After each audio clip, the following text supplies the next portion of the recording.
کربلا جا کے تکلم میں یہی پوچھا تھا مجھ کو سرکار بلانے میں بہت دیر لگی ہے قبر اصغر کی بنانے میں بہت دیر لگی. بآواز بلند نعرے صلوات.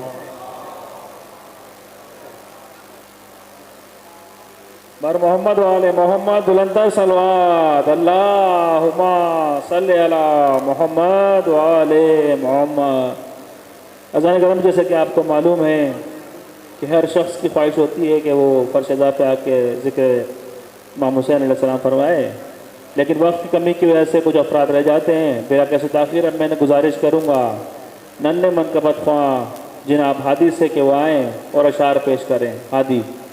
بر محمد و آل محمد بلندر صلوات. اللہم صلی علی محمد و آل محمد.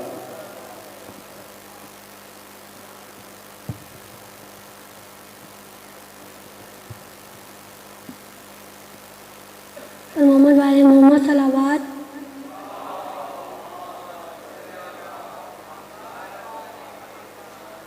ماں کہتی تھی جلتے ہوئے جھولے سے لپٹ کر، علی اصغر.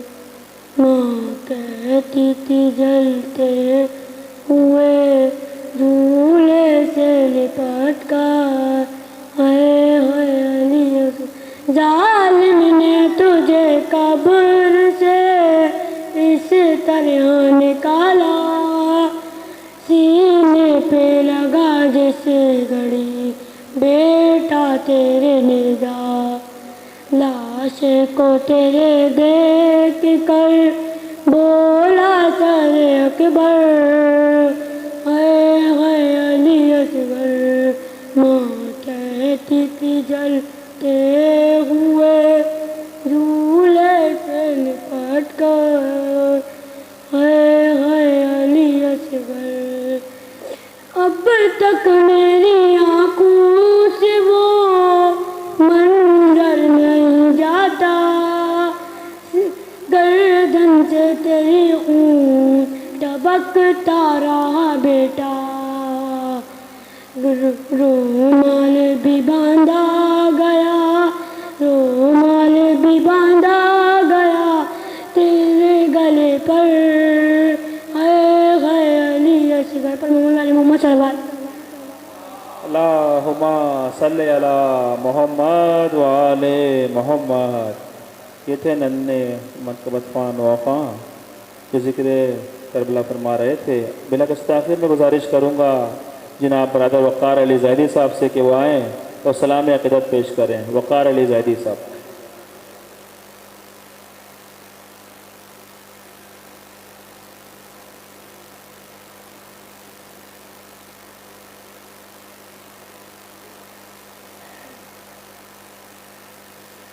بر محمد و آل محمد بلند ترین صلوات.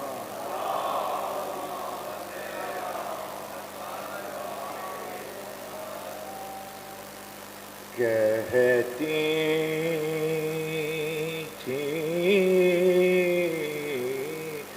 بانو اصغر جانی، کب تم گھر میں